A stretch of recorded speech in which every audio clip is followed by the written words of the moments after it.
Hello friends, book insider पर आप सभी का स्वागत है। आज हम बात करने वाले हैं the 80-20 principal by Richard coach book के बारे में। जीवन हमेशा से एक अच्छी लाइफ का सपना देखता था। उसका रूटीन बिल्कुल सीधा साधा था। सुबह ऑफिस जाना, वहां दिन भर काम में उलझना और शाम को घर आकर बहुत पढ़ाई करना। पर पिछले कुछ महीनों से उसे ऐसा लगने लगा था कि वो किसी रेस में भाग रहा है, लेकिन मंजिल का कोई अंदाजा नहीं है। जितनी कोशिश करता, काम का बोझ बढ़ता ही जाता। इसी दुविधा में एक शाम उसने एक किताब उठाई जिसका नाम था the 80-20 principal by Richard coach. Title पढ़ते ही उसकी रुचि जाग उठी। उसे लगा शायद ये किताब उसे वो जवाब दे सके जिसकी उसे इतने दिनों से तलाश थी। जीवन ने किताब को ध्यान से पढ़ना शुरू किया। पहले ही पेज पर उसकी नजर एक लाइन पर टिक गई, focus on the few things that matter most. उसने मन में सोचा, यही तो मेरी जिंदगी की असल समस्या है। मैं हर काम में उलझा रहता हूं, हर चीज में कुछ कुछ योगदान देता हूं, पर असल में वो चीजें नहीं कर पाता जो सच में मेरे लिए मायने रखती हैं। ये लाइन उसके दिल को छू गई थी, जैसे किताब ने उसके दिमाग को अंदर से पढ़ लिया हो। उसने एक गहरी सांस ली और पूरे मन से किताब के हर शब्द को पढ़ना शुरू किया। किताब में 80-20 प्रिंसिपल का जो बेसिक आइडिया बताया गया था, उसने जीवन को सोचने पर मजबूर कर दिया। यह सिद्धांत कहता है कि 80% परिणाम सिर्फ 20% प्रयासों से आते हैं। यानी कि जो चीजें सच में फर्क डालती हैं वो बहुत ही कम होती हैं, बाकी सब बस समय और ऊर्जा की बर्बादी होती है। उसने सोचा कि अगर यह सिद्धांत सच है तो वह खुद क्यों हर छोटे बड़े काम में अपनी एनर्जी लगा रहा है। क्यों नहीं सिर्फ उन चुनिंदा चीजों पर फोकस करता जो सच में उसे आगे बढ़ाने में मदद करें। उस रात जीवन ने कुछ सोचने का फैसला किया। उसने अपनी एक पुरानी नोटबुक उठाई और उसमें अपने डेली रूटीन को डिटेल में लिखना शुरू किया। उसने ध्यान दिया कि दिन भर में वो किन किन कामों में अपनी एनर्जी लगा रहा है। लिस्ट लंबी होती गई। ऑफिस में ढेरों मीटिंग्स, हर ईमेल का जवाब देना, सोशल मीडिया पर घंटों बिताना, हर बात पर अपनी राय देना। जब उसने उन चीजों को गौर से देखा तो उसे एहसास हुआ कि जिन चीजों में वह दिन भर उलझा रहता है, उनमें से ज्यादातर का उसके लक्ष्य पर कोई खास असर नहीं पड़ता। जीवन ने तय किया कि वह एक हफ्ते के लिए सिर्फ 80-20 प्रिंसिपल के हिसाब से अपना रूटीन सेट करेगा। उसने अपने रूटीन को 2 हिस्सों में बांट दिया। पहला, वे चीजें जो सच में मैटर करती हैं, और दूसरे, वे चीजें जो केवल उसकी एनर्जी खींचती हैं पर ज्यादा रिजल्ट नहीं देती। उसने निर्णय लिया कि वह सिर्फ पहले हिस्से पर फोकस करेगा और दूसरे हिस्से की चीजों को फिलहाल अनदेखा करेगा। अगले ही दिन से उसने इस प्रयोग की शुरुआत की। सबसे पहले उसने ऑफिस की कई बेकार मीटिंग्स को छोड़ने का फैसला किया। पहले जहां हर मीटिंग में अपनी उपस्थिति दर्ज कराना उसे जरूरी लगता था, अब उसने बस उन मीटिंग्स को अटेंड किया जो वाकई उसके काम से जुड़ी थीं। इससे उसका काफी समय बच गया।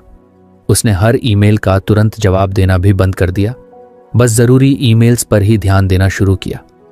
जीवन को आश्चर्य हुआ कि इन छोटे बदलावों से ही उसे कितना फ्री महसूस हो रहा था। अब उसके पास उन प्रोजेक्ट्स पर फोकस करने का समय था जिनसे सच में उसे रिजल्ट मिल सकता था। 3-4 दिन बीते और जीवन ने महसूस किया कि अब वह हर दिन अपने लिए कुछ अतिरिक्त समय निकाल पा रहा है। जहां पहले वो खुद को काम के बोझ से दबा हुआ महसूस करता था, अब वो कुछ हल्का और फ्री महसूस करने लगा था। उसने उस वक्त का इस्तेमाल अपनी पसंदीदा किताबों को पढ़ने और कुछ नया सीखने में किया। जीवन को इस बदलाव का असर अपने काम में भी दिखने लगा। वो टास्क जो पहले उसे बहुत भारी लगते थे, अब वह उन्हें जल्दी और आसानी से कर पा रहा था। पहले जहां उसे लगता था कि वह काफी मेहनत कर रहा है लेकिन रिजल्ट्स कम आ रहे हैं, अब वो रिजल्ट्स बढ़ते जा रहे थे। इस नए रूटीन ने उसे न केवल अधिक प्रोडक्टिव बना दिया था, बल्कि उसे काम से मिलने वाले सुकून का भी अनुभव होने लगा था। उसने महसूस किया कि उसके काम में भी सुधार हो रहा है और उसकी टीम के लोग भी अब उसकी अधिक इज्जत करने लगे थे, क्योंकि अब वह बेकार की बातों में नहीं उलझता था। कुछ दिनों बाद एक शाम जब जीवन घर लौटा तो उसने अपनी फैमिली के साथ समय बिताने का फैसला किया। पहले जहां ऑफिस के कामों में उलझे रहने के कारण वह थका हुआ रहता था और उनके साथ ढंग से समय नहीं बिता पाता था, अब उसे उनके साथ समय बिताने में मजा आने लगा। उसने महसूस किया कि उसके पर्सनल रिलेशनशिप्स भी बेहतर हो रहे हैं। जो बातें पहले वो समझ ही नहीं पाता था कि क्यों हो रही है, अब वो साफ साफ देख पा रहा था कि लाइफ को सिंपल बनाने का मतलब ही यही है कि फोकस करो सिर्फ उन चीजों पर जो सच में मायने रखती हैं। जीवन के इस नए अनुभव ने उसे इस प्रिंसिपल की गहराई तक पहुंचा दिया था। उसे लगने लगा कि इस प्रिंसिपल का असर सिर्फ उसके काम तक ही नहीं बल्कि हर हिस्से पर हो सकता है। उसने सोचा कि क्यों ना अपने शौक में भी 80-20 प्रिंसिपल का इस्तेमाल किया जाए। उसने अपने पुराने शौक जैसे पेंटिंग, म्यूजिक और ट्रैवलिंग को फिर से उठाया, पर अब उसने सिर्फ उन्हीं एक्टिविटीज को चुना जिनसे उसे वाकई खुशी मिलती थी। धीरे धीरे जीवन की पूरी लाइफस्टाइल बदलने लगी। वो अब एक नए सिरे से अपने लक्ष्यों की ओर बढ़ रहा था। पहले जहां वो हर चीज में शामिल रहने की कोशिश करता था, अब वो सोच समझकर अपनी एनर्जी लगाता था। उसके दोस्तों को भी ये बदलाव साफ नजर आने लगा था। कुछ ने तो उससे पूछा भी, यार तेरे में ये अचानक सा बदलाव कैसे आ गया? जीवन बस मुस्कुरा कर कह देता, बस कुछ प्रायोरिटी सेट करना सीख गया हूं। अगर आपको हमारी फ्री समरी अच्छी लगती है तो आप हमारे चैनल को सब्सक्राइब कर सकते हैं, हमारी मेंबरशिप खरीद सकते हैं या हमें यूपीआई के थ्रू सपोर्ट कर सकते हैं। अब समरी पर वापस चलते हैं। जीवन ने खुद को कभी इतना शांत और खुश महसूस नहीं किया था। उसकी लाइफ में अब वही काम और वही लोग थे जो सच में मायने रखते थे। उसे समझ आ गया था कि हर किसी के लिए वक्त निकालना, हर बात पर अपनी राय देना और हर चीज में परफेक्ट होने की कोशिश करना ही उसके थकान और निराशा का कारण था। किताब के शब्द उसकी जिंदगी में सच होते नजर आने लगे थे।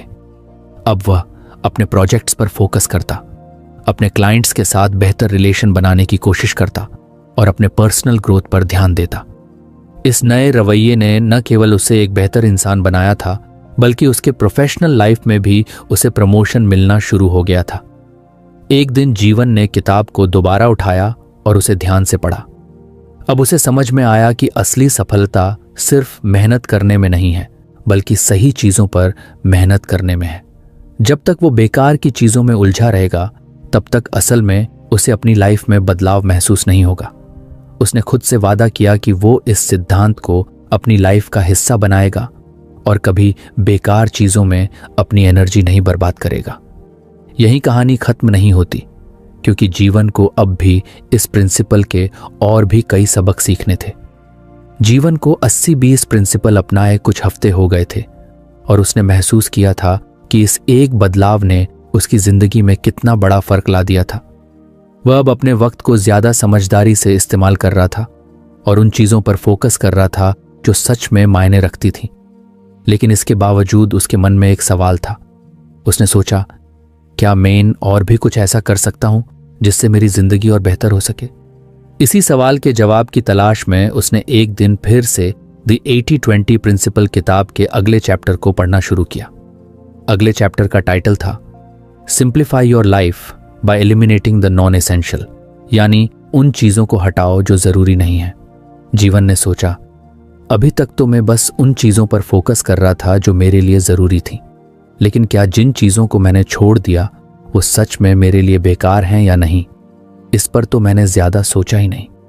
किताब में आगे बताया गया था कि 80/20 प्रिंसिपल का असली असर तब होता है जब आप न सिर्फ जरूरी चीजों पर फोकस करते हैं, बल्कि अपनी जिंदगी से उन चीजों को पूरी तरह हटा देते हैं जो असर नहीं डालती। इसे समझाते हुए किताब ने लिखा था कि सिर्फ जरूरी चीजों को चुनने के साथ साथ आपको अपनी जिंदगी से अनावश्यक चीजों को पूरी तरह से अलविदा कहना चाहिए। यह हो सकता है कोई फालतू की मीटिंग्स हो, बेवजह का क्लटर हो, या फिर वो लोग जो बस आपकी एनर्जी खींचते हैं लेकिन आपके किसी काम नहीं आते। इस सब को पढ़ते हुए जीवन ने महसूस किया कि शायद यही वो तरीका है जिससे वो अपनी जिंदगी को और भी ज्यादा सुकून भरी बना सकता है। उसने एक गहरी सांस ली और खुद से वादा किया कि अब वो इस प्रिंसिपल को अपनी लाइफ में पूरी तरह से लागू करके देखेगा। उसने अपनी नोटबुक उठाई और उसमें कुछ पेज खाली छोड़ दिए। उन पेजों पर उसने बड़े अक्षरों में लिखा, एलिमिनेट द नॉन एसेंशियल। जीवन ने पहले उन लोगों के बारे में सोचा जो उसकी जिंदगी में थे। उसने नोटिस किया कि कुछ ऐसे लोग थे जिनसे उसे कोई पॉजिटिविटी नहीं मिलती थी। वे हमेशा किसी न किसी तरीके से उसकी एनर्जी को खींचते रहते थे, लेकिन जब कभी भी वो उनसे कुछ मदद मांगता तो वो बहाने बनाते या फिर सीधे मना कर देते थे। पहले जीवन सोचता था कि ऐसे रिश्ते बनाए रखना उसकी जिम्मेदारी है, क्योंकि उन्हें जानना भी तो उसका एक सामाजिक कर्तव्य है। लेकिन अब उसने महसूस किया कि ऐसे रिश्तों को बनाए रखने से उसकी जिंदगी में कोई वास्तविक सुधार नहीं हो रहा। उसने तय किया कि वो उन लोगों से खुद को कुछ दूर कर लेगा और अपनी एनर्जी सिर्फ उन लोगों पर लगाएगा जो सच में उसकी खुशी में शामिल हों। इसके बाद उसने अपने आसपास के माहौल पर ध्यान देना शुरू किया। उसने देखा कि उसका कमरा बेवजह की चीजों से भरा हुआ था। पुरानी किताबें जो वो शायद कभी नहीं पढ़ेगा, टूटे हुए सामान, कपड़े जो उसने महीनों से पहने ही नहीं। उसने खुद से सवाल किया, क्या ये सब चीजें सच में मेरी जिंदगी को बेहतर बना रही हैं? जवाब था नहीं। उसने सोचा कि जितना सामान उसके आसपास होगा उतना ही उसका ध्यान बटेगा और उसकी मानसिक शांति पर असर पड़ेगा। जीवन ने 1 हफ्ते का समय लेकर अपने कमरे को डीक्लटर करने का फैसला किया। डीक्लटरिंग के इस काम ने उसकी जिंदगी को एक नया ही अनुभव दे दिया। पहले दिन उसने अपनी अलमारी खोली और उन कपड़ों को अलग किया जो उसे लगे कि अब उसे नहीं चाहिए। धीरे धीरे उसने पुराने जूते, बेमतलब के पन्ने और फालतू सामान भी हटा दिए। हर दिन उसके कमरे में जगह खाली होती गई और उसके मन में हल्कापन महसूस होने लगा। ये बदलाव देखकर उसे अपने मन में एक सुकून महसूस हुआ। अब जब भी वो कमरे में आता तो उसे एक शांति महसूस होती थी। उसे समझ में आया कि फिजिकल क्लटर भी हमारी मेंटल एनर्जी को प्रभावित कर सकता है। जीवन का अगला टारगेट उसका ऑफिस था। ऑफिस में भी उसने देखा कि बहुत सारे ऐसे काम थे जिनका कोई मतलब नहीं था, लेकिन वो उन्हें करता जा रहा था क्योंकि आदत पड़ चुकी थी।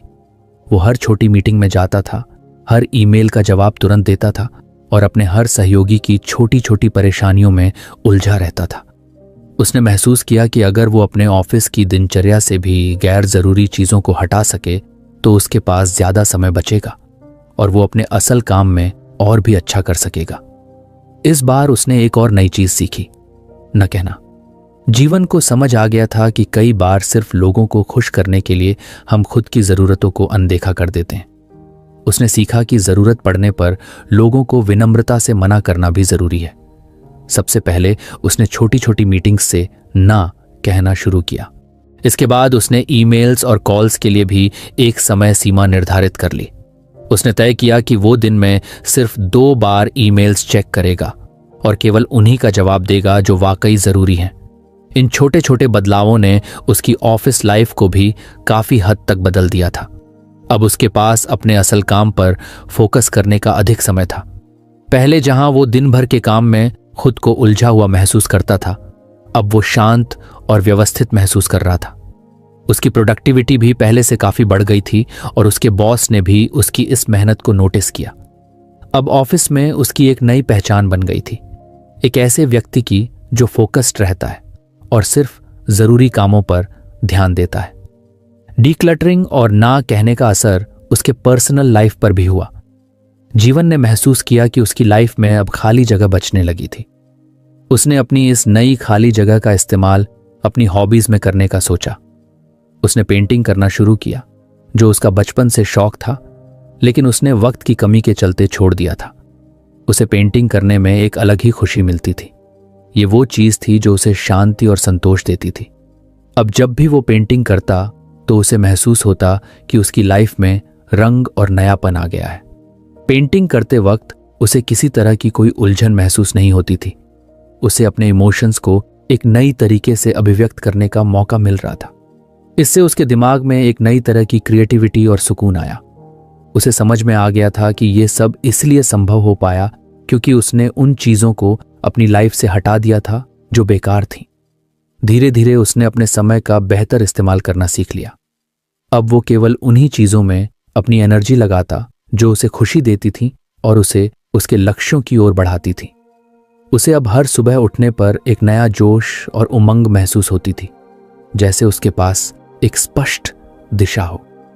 उसकी लाइफ अब पहले से ज्यादा सिंपल और सुकून भरी हो गई थी। उसने समझ लिया था कि लाइफ में वही चीजें रखनी चाहिए जो सच में हमें आगे बढ़ने में मदद करती हैं। बाकी सब बस वक्त और एनर्जी की बर्बादी है। जीवन ने खुद को पहले कभी इतना खुश महसूस नहीं किया था। अब उसकी लाइफ में वो ही लोग और काम बचे थे जो सच में मायने रखते थे। अब उसका हर दिन एक छोटे से लेकिन गहरे उद्देश्य से भरा हुआ लगता था। उसने अपने सभी कामों में वो चीजें हटा दी जो बेवजह उसकी जिंदगी में बोझ बन रही थी। जीवन का ये सफर अभी खत्म नहीं हुआ था। उसे अब भी इस सिद्धांत के और भी कई लेसन सीखने थे।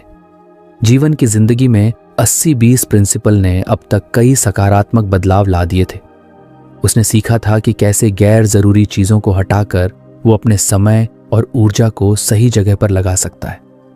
अब वो अपनी जिंदगी में पहले से कहीं ज्यादा प्रोडक्टिव और शांत महसूस कर रहा था। लेकिन उसने महसूस किया कि ये प्रिंसिपल सिर्फ काम और ऑफिस तक सीमित नहीं है, बल्कि इसे वह अपनी पूरी जिंदगी के अलग अलग पहलुओं में भी अपना सकता है। एक दिन उसने किताब का अगला चैप्टर पढ़ा, leverage the principle in all areas of life. ये चैप्टर उसकी जिंदगी में एक और गहरा बदलाव लाने वाला था। किताब ने सुझाव दिया कि 80-20 प्रिंसिपल सिर्फ काम के लिए नहीं है, बल्कि इसे हमारी पर्सनल लाइफ, रिश्तों, सेहत और शौक में भी इस्तेमाल किया जा सकता है। ये बात सुनकर जीवन कुछ सोच में पड़ गया। उसने सोचा, क्या मैं सच में अपनी पर्सनल लाइफ में भी इस प्रिंसिपल को लागू कर सकता हूं? उसे लगा कि अगर वो अपने रिश्तों और सेहत में भी इस प्रिंसिपल का इस्तेमाल करे तो उसकी जिंदगी और बेहतर हो सकती है। उसने खुद से वादा किया कि वो अब से इस प्रिंसिपल को अपनी जिंदगी के हर पहलू में आजमाएगा। सबसे पहले उसने अपने रिश्तों के बारे में सोचना शुरू किया। जीवन ने ध्यान दिया कि उसकी जिंदगी में कई ऐसे लोग थे जो उसके लिए सच में महत्वपूर्ण थे। उसके करीबी दोस्त, परिवार के सदस्य और कुछ सहकर्मी।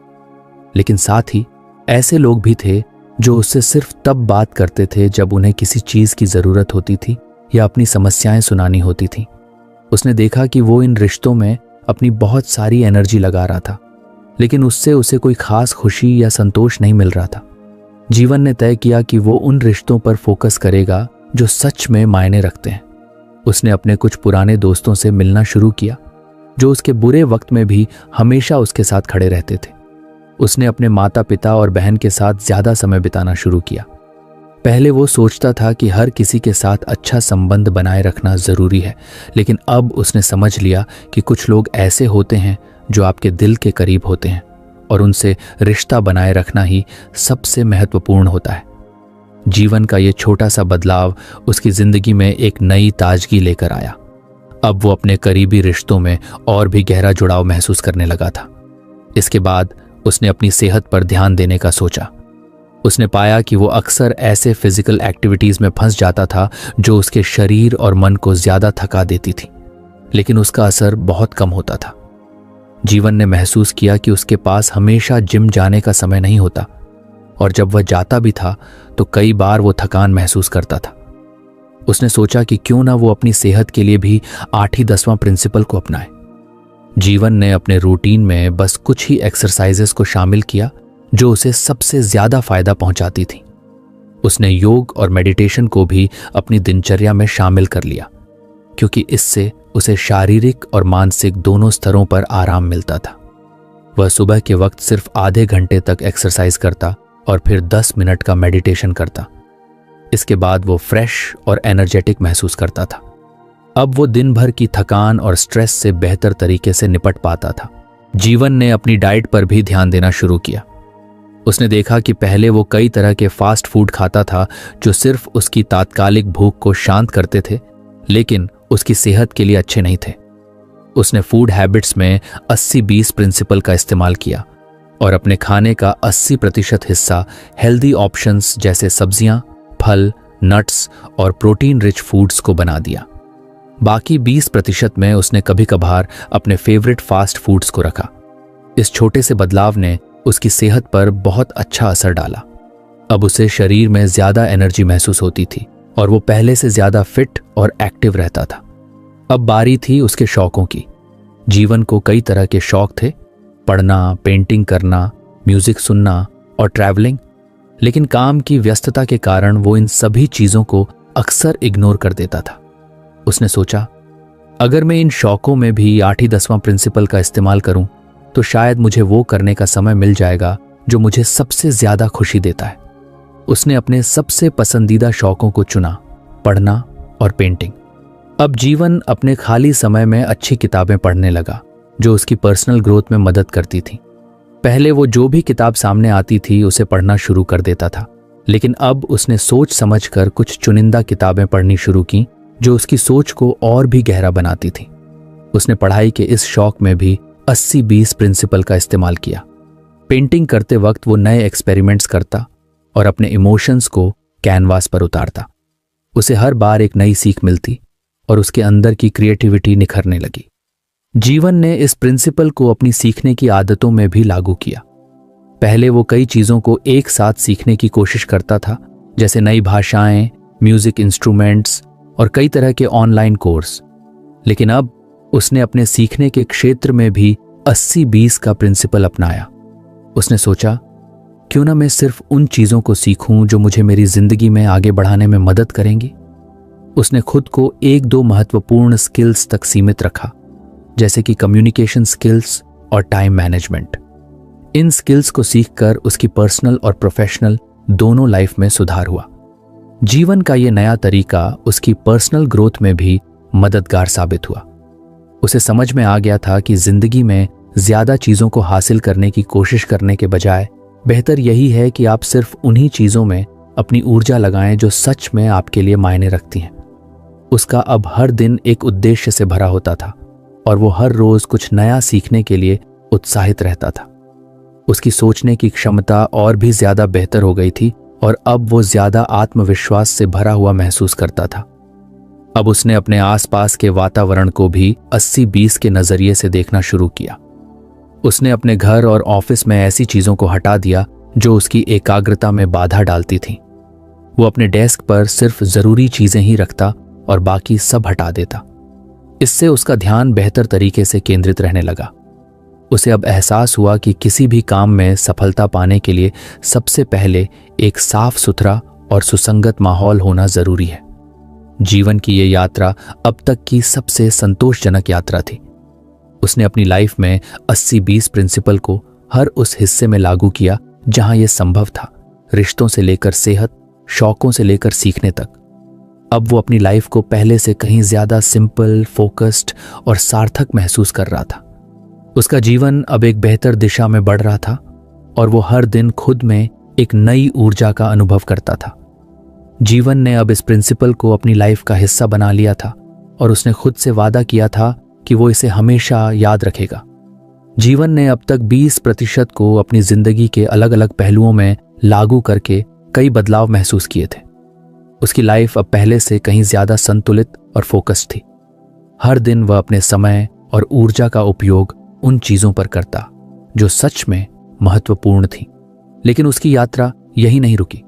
उसने द 80-20 प्रिंसिपल किताब का अगला चैप्टर पढ़ा, जिसका टाइटल था use leverage to achieve more with less. इस चैप्टर में रिचर्ड कोच ने लेवरेज का महत्व बताया था, मतलब कम संसाधनों का इस्तेमाल करके अधिक से अधिक परिणाम हासिल करना। जीवन को इस आइडिया ने काफी प्रभावित किया। उसने सोचा, अगर मैं अपनी मेहनत को और बेहतर तरीके से इस्तेमाल कर सकूं, तो शायद मैं कम समय में भी ज्यादा काम कर सकता हूं और अपने जीवन को और भी आसान बना सकता हूं। किताब में बताया गया था कि लेवरेज का इस्तेमाल करके हम 2 तरीके से काम कर सकते हैं। या तो हम अपने काम के तरीके को सुधार सकते हैं या फिर कुछ चीजों को दूसरों को सौंप सकते हैं ताकि हम अपने असली काम पर फोकस कर सकें। जीवन ने सबसे पहले अपने रोजमर्रा के कामों पर ध्यान देना शुरू किया। उसने देखा कि उसकी जिंदगी में कई ऐसे छोटे छोटे काम थे जो बार बार दोहराए जाते थे और उसकी बहुत सारी ऊर्जा खा जाते थे। जैसे हर सुबह उसे अपने काम से जुड़े कुछ फाइल्स को ढूंढना होता था, ईमेल्स को फिल्टर करना और डेटा एंट्री जैसे काम करना। उसने महसूस किया कि ये सभी छोटे छोटे काम उसे थका देते हैं और असली काम पर ध्यान देने से रोकते हैं। जीवन ने सोचा, अगर मैं इन कामों को ऑटोमेट कर सकूं या किसी और को सौंप सकूं, तो मैं अपनी असली प्रोडक्टिविटी को और भी बढ़ा सकता हूं। उसने इस समस्या का हल निकालने के लिए कुछ सॉफ्टवेयर्स का उपयोग करना शुरू किया। उसने ईमेल्स को ऑटोमेटिकली फिल्टर करने के लिए कुछ टूल्स इंस्टॉल किए, जिससे उसे अब सिर्फ वही ईमेल्स देखने को मिलते थे जो असल में जरूरी थे। इसके अलावा उसने डेटा एंट्री और फाइल्स के मैनेजमेंट के लिए एक सिस्टम तैयार किया। अब उसकी फाइल्स सही तरीके से ऑर्गेनाइज थीं और उसे उन्हें ढूंढने में वक्त नहीं लगता था। इस छोटे से बदलाव ने उसकी दिनचर्या में काफी सुधार किया। पहले जहां उसे रोजाना 30 मिनट फाइल्स ढूंढने और व्यवस्थित करने में लग जाते थे, अब वो समय वो अपने असल काम पर लगा पाता था। फिर उसने सोचा कि कुछ काम ऐसे भी हैं जिन्हें वो खुद से बेहतर तरीके से नहीं कर सकता, तो क्यों ना उन्हें किसी और को सौंप दिया जाए। उसने सबसे पहले अपने काम में एक असिस्टेंट को रखने का विचार किया, जो उसे रिपोर्ट्स तैयार करने, डेटा संभालने और दूसरी छोटी छोटी चीजों में मदद कर सके। इसके लिए उसने ऑफिस में ही एक जूनियर क्लीग को चुना और उसे कुछ ट्रेनिंग देकर ये काम सौंप दिए। अब उसके पास वो समय और मानसिक शांति थी जो वो अपने मुख्य प्रोजेक्ट्स पर लगाने में इस्तेमाल कर सकता था। जीवन को समझ में आने लगा था कि लेवरेज का मतलब सिर्फ ऑटोमेशन और डेलीगेशन नहीं है, बल्कि एक अच्छी स्ट्रैटेजी बनाना है ताकि वह कम समय में बेहतर परिणाम हासिल कर सके।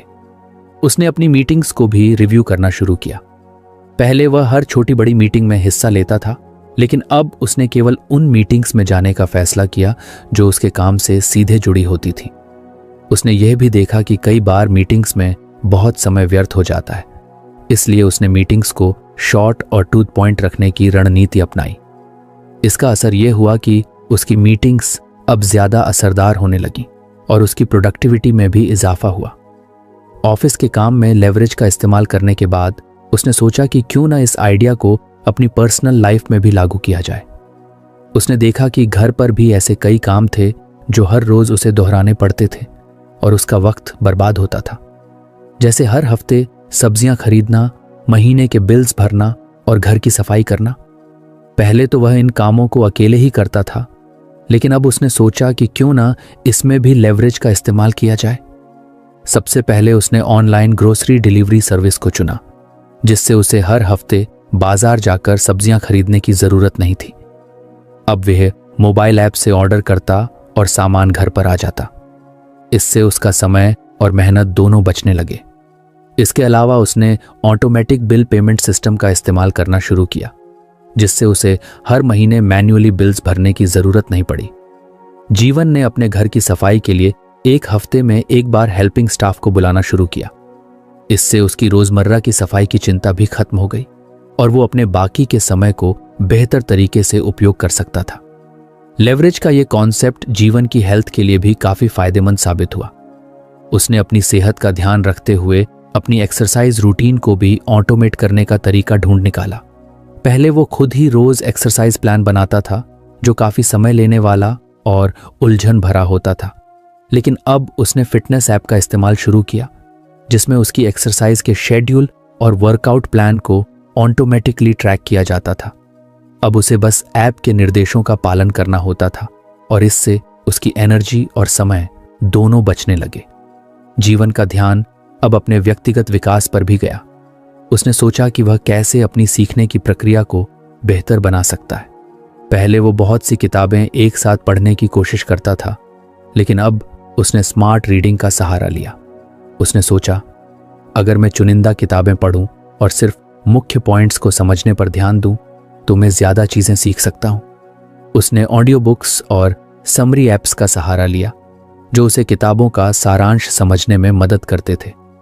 अब वह कम समय में ज्यादा किताबें और उनकी सीख समझ पाता था।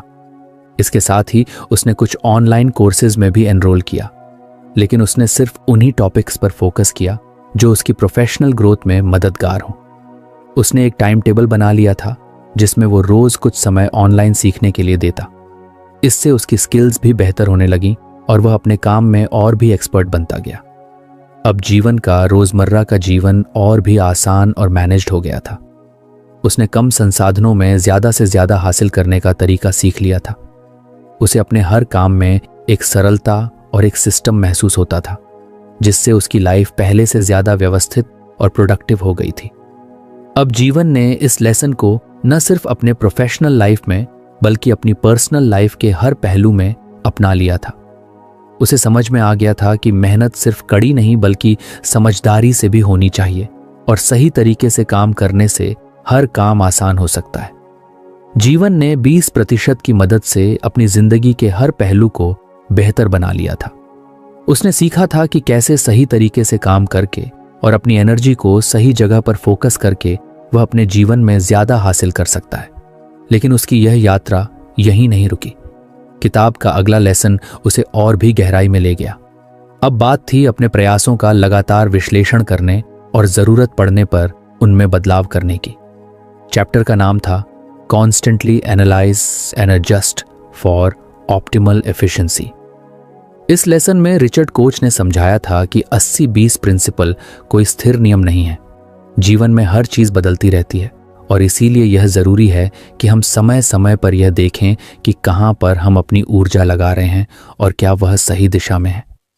जीवन को यह बात समझ में आई कि जो चीज आज उसकी प्रायोरिटी है, जरूरी नहीं कि वह हमेशा वैसी ही रहे। समय के साथ उसकी जिंदगी और जरूरतें बदल सकती हैं और उसके अनुसार ही उसे अपनी प्रायोरिटीज और फोकस एरिया को भी बदलना होगा। इस विचार से प्रेरित होकर जीवन ने अपनी दिनचर्या में एक और नई आदत जोड़ ली, रिफ्लेक्शन और एनालिसिस। उसने तय किया कि वह हर महीने के आखिर में एक दिन सिर्फ यह देखने में बिताएगा कि उसने पूरे महीने में किस चीज पर ज्यादा समय और ऊर्जा खर्च की और उससे क्या हासिल हुआ। उसने इसे एक छोटे से प्रोजेक्ट की तरह ट्रीट करना शुरू किया। हर महीने वह अपने कामों का लेखा जोखा रखता और उन्हें तौलता कि किस काम से उसे सबसे ज्यादा फायदा मिला और किस में उसकी मेहनत ज्यादा लगी लेकिन परिणाम उतने अच्छे नहीं थे। जीवन ने सबसे पहले अपने ऑफिस के कामों को रिव्यू करना शुरू किया। उसने देखा कि पिछले महीने उसने एक प्रोजेक्ट पर काफी समय लगाया था, लेकिन उसे वह परिणाम नहीं मिला जिसकी उसे उम्मीद थी। उसने सोचा, क्या मैंने इस प्रोजेक्ट में कुछ ज्यादा ही समय दे दिया था? क्या मैं इस काम को किसी और तरीके से या किसी और के साथ मिलकर कर सकता था जिससे यह काम आसान और तेजी से पूरा हो जाता? इस सवाल का जवाब ढूंढते हुए उसने सोचा कि अगली बार से वह ऐसे प्रोजेक्ट्स को पहले से बेहतर तरीके से प्लान करेगा ताकि बेवजह की मेहनत और समय बर्बाद न हो। इसके बाद उसने अपने पर्सनल गोल्स पर ध्यान देना शुरू किया। उसने देखा कि पिछले कुछ हफ्तों में उसने एक्सरसाइज और हेल्थ पर उतना ध्यान नहीं दिया जितना पहले देता था। उसके फिटनेस के रूटीन में कुछ ब्रेक आ गया था और वह अपनी सेहत के प्रति कम जागरूक हो गया था। उसे लगा कि शायद वह दूसरे कामों में इतना उलझ गया था कि उसने अपनी हेल्थ को नजरअंदाज कर दिया। उसने खुद से वादा किया कि वह अपनी सेहत के लिए फिर से समय निकालेगा और उस पर फोकस करेगा। जीवन ने महसूस किया कि जिंदगी में कुछ काम हमेशा महत्वपूर्ण बने रहते हैं, जैसे उसकी सेहत, उसका परिवार और उसके करीबी रिश्ते। लेकिन कुछ चीजें समय के साथ बदलती रहती हैं, जैसे उसके करियर गोल्स या उसके शौक। इस बदलाव को देखते हुए उसने अब हर हफ्ते एक बार बैठकर यह तय करने की आदत बना ली कि वह अपनी एनर्जी और समय किस काम में लगाएगा। यह प्रक्रिया उसे अपने लक्ष्य के प्रति ज्यादा स्पष्टता और फोकस प्रदान कर रही थी। हर महीने के रिव्यू के दौरान जीवन ने अपनी पर्सनल और प्रोफेशनल दोनों लाइफ में कई सुधार किए। उसने पाया कि हर बार कुछ कुछ बदलाव करना ज्यादा फायदेमंद था, बजाय इसके कि वह अचानक से कोई बड़ा बदलाव करे।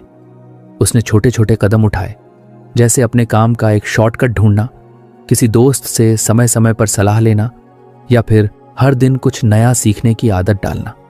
इस लगातार विश्लेषण की प्रक्रिया से जीवन की जिंदगी में एक नया संतुलन आ गया था। अब वह हर काम में बेहतर परिणाम पाने के लिए कम समय में ज्यादा काम करने के तरीके ढूंढने लगा था।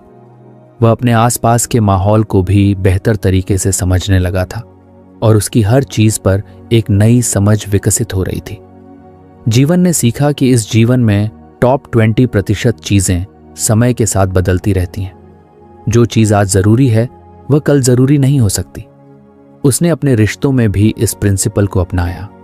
उसने महसूस किया कि कुछ लोग उसकी जिंदगी में हमेशा के लिए महत्वपूर्ण रहेंगे, जैसे उसके परिवार के सदस्य और उसके कुछ करीबी दोस्त, लेकिन कुछ नए लोग भी उसकी जिंदगी में आ रहे थे, जिनसे उसे नई नई बातें और सीखने को मिल रही थी। उसने इन रिश्तों को भी संजोकर रखना शुरू किया और अपने पुराने रिश्तों के साथ एक बैलेंस बनाए रखने की कोशिश की। जीवन के लिए यह बदलाव आसान नहीं था, क्योंकि उसे हर बार यह देखना होता कि कौन सी चीज उसकी जिंदगी में सबसे ज्यादा मायने रखती है। लेकिन उसने इसे एक चैलेंज के रूप में लिया और धीरे धीरे उसकी जिंदगी में यह प्रक्रिया एक रूटीन का हिस्सा बन गई। अब वह बिना किसी संकोच के उन चीजों को छोड़ सकता था जो उसके लिए अब वैसी महत्वपूर्ण नहीं थी, और नई चीजों को अपने जीवन में शामिल कर सकता था। जीवन ने सीखा कि 80-20 प्रिंसिपल का सही इस्तेमाल तभी है जब हम समय समय पर इसका विश्लेषण करें और अपनी प्राथमिकताओं के अनुसार इसे बदलें। उसने महसूस किया कि जिंदगी में किसी भी चीज को स्थिर नहीं माना जा सकता, क्योंकि वक्त के साथ हर चीज बदलती है। उसने हर नए अनुभव और बदलाव को अपनी जिंदगी में अपनाया और एक नई सोच के साथ आगे बढ़ा। जीवन ने अब अपने जीवन को सिर्फ एक जगह पर फोकस करके नहीं रखा, बल्कि अपने हर दिन को एक नया अवसर समझा। उसने खुद से एक वादा किया कि वह कभी भी अपनी प्राथमिकताओं को स्थिर नहीं रखेगा, बल्कि जरूरत पड़ने पर उनमें बदलाव करेगा। अब जीवन का हर दिन पहले से ज्यादा व्यवस्थित और ऊर्जावान हो गया था। उसने यह समझ लिया था कि इस जीवन में आगे बढ़ने के लिए हमें अपनी प्राथमिकताओं को हमेशा बदलते रहना होगा और उन्हें अपनी जिंदगी की जरूरतों के अनुसार ढालना होगा। तो फ्रेंड्स, ये थी हमारी आज की बुक समरी। आपको कैसी लगी कमेंट करके ज़रूर बताएं, और धन्यवाद आपका समरी एंड तक सुनने के लिए।